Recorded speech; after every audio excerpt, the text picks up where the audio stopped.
और जो वहाँ उन्होंने देखा किसी की भी रूह तक जमा डाले। वहाँ थी एक बारात, लेकिन बारात इंसानों की नहीं बल्कि भूतों की थी। ये देख हेलो दोस्तों, स्वागतम, वेलकम एक और रियल हॉरर वीडियो में। तो ये कहानी बेसिकली मेरे नाना जी के साथ होने वाली है। उन्होंने मुझे अपने मुंह से सुनाई है और मैं उन्हीं के अंदाज में आपको ये कहानी सुनाने जा रहा हूँ। तो आपका ज़्यादा टाइम वेस्ट ना करते हुए वीडियो को स्टार्ट करते हैं। वीडियो के एंड तक जरूर देखना।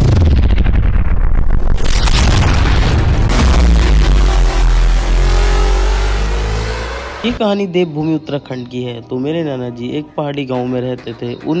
उस टाइम उनकी और मेरी नानी की नई नई शादी हुई थी। मेरे नाना जी एक छोटे ढाबे पर खाना बनाने का काम किया करते थे। ढाबा गांव से काफी दूर था, इसकी वजह से उन्हें अक्सर देर से घर लौटना पड़ता था। तो एक रात जब नाना जी अपना काम खत्म कर घर लौट रहे थे तो लगभग रात के 2 या 3 बजे होंगे। रोज की तरह नाना जी अपनी साइकिल से पहाड़ी रास्तों को पार कर अपने गाँव की तरफ चल रहे थे। लेकिन उस रात उन्हें कुछ अलग सा फील हुआ, जैसे हवा में अजीब सी ठंडक सी। रास्ता पूरी तरह सुनसान था, ना कोई आदमी, ना किसी जानवर की आवाज, सिर्फ हवा की सरसराहट और साइकिल के पहियों की आवाज। नाना जी ने पहले ज्यादा ध्यान नहीं दिया। वो धीरे धीरे पहाड़ियों के पार करते हुए अपने गांव के पास पहुंच गए। दूर से उन्हें गांव की हल्की सी रोशनी दिखाई दी। वो बोले, आ गया गांव। उनके दिल को थोड़ी तसल्ली मिली। लेकिन तभी अचानक उन्हें दूर से ढोल नगाड़ों की आवाज सुनाई दी, ढम ढम ढम। नाना जी एकदम डूब गए। उन्होंने तुरंत पीछे मुड़कर देखा, लेकिन पीछे कोई नहीं था। वो बोले, शायद थकान या काम ज्यादा करने की वजह से मुझे ऐसा लग रहा है। फिर वो दोबारा से साइकिल चलाने लगे। लेकिन कुछ मिनट बाद फिर वही आवाज आई। इस बार आवाज पहले से ज्यादा और बिना रुके ढम ढम ढम ढम। साथ में पहाड़ी गीत की भी आवाज आने लगी। अब नाना जी डर गए। उन्होंने साइकिल धीमी की और इधर उधर देखने लगे।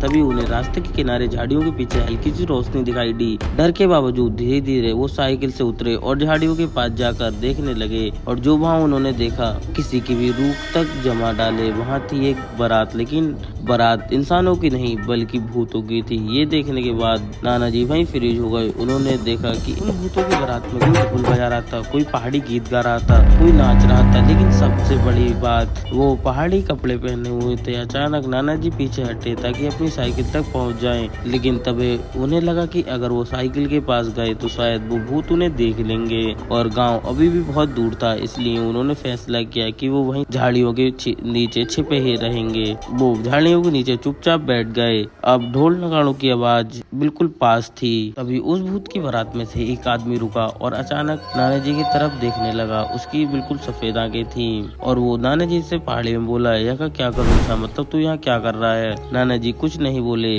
और डरने लगे। ये देखने के बाद वो आदमी अजीब सा हंसा और अपने डिब्बे में से हाथ डालकर नाना जी को 4 लड्डू निकाल हाथ में रख दिए। नाना जी भी कुछ नहीं बोले और अब तुरंत अपने हाथ में लड्डू ले लिए। तभी वो आदमी बोला कि तू हमारे साथ चलेगा या गाँव जाएगा। नाना जी तब भी कुछ नहीं बोले और वो धीरे धीरे अपनी साइकिल की तरफ चलने लगे। पीछे से वही आवाज आने लगी, रुक जा हमारे साथ चल। अरे कहाँ जा रहा है, अरे कुछ बता के तो जा। लेकिन नाना जी कुछ नहीं बोले और साइकिल के पास पहुंचे और साइकिल उठाई और गांव की ओर चल दिए। पीछे से वही आवाज आने लगी, अरे रुक जा, ढम ढम ढम। मगर नाना जी ने बिना रुके गांव की तरफ बढ़ते रहे। कुछ देर बाद वो अपने घर पहुंच गए। घर पहुंचते ही उन्होंने जोर जोर से दरवाजा पीटना शुरू कर दिया, टक टक टक। अंदर से नाना जी की मम्मी ने दरवाजा खोला और घबराते हुए पूछा कि भाई मतलब क्या हुआ। नाना जी की सांसें तेज चल रही थी और पूरा शरीर कांप रहा था। वो कुछ बोल पाते उससे पहले ही उनके घर में बैठे उनके पापा पर रक्षक देवता आ गए और उन्होंने जोर से कहा, ये लड्डू अभी बाहर फेंक और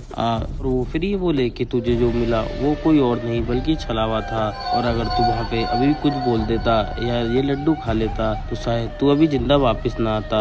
तभी नाना जी की मम्मी रक्षक देवता के सामने दोनों हाथ जोड़कर बैठ गई और बोली, हे देव आप इसकी रक्षा करो। फिर देवता बोले, अब इसे कुछ नहीं होगा, मैं इसके साथ हूँ। बस अब इसे ये याद रहे कि जब भी कोई भी पहाड़ी रास्ते पर चलेगा तो सबसे पहले ये सभी देवी देवताओं का नाम लेगा। और उसके बाद फिर सब सही हो गया। नाना जी ठीक हो गए और उन्होंने उस ढाबे पर काम करना भी बंद कर दिया। और धीरे धीरे सारे घर वाले ये घटना भी भूल गए। लेकिन नाना जी उस रात को कभी नहीं भूल पाए। और आज नाना जी हमारे बीच नहीं है, मगर उनकी सुनाई हुई कहानी आज भी मुझे याद है। तो उम्मीद करता हूँ आपको ये रियल पहाड़ी हॉरर स्टोरी पसंद आई होगी। अगर वीडियो पसंद आई हो तो कमेंट में बता के जाना। और हाँ, अगर कभी रात में पहाड़ों में ढोल नगाड़ों की आवाज सुनाई दे तो उसके पीछे मत जाना। और थैंक्स, मिलते हैं आपको अगली वीडियो में। Bye bye.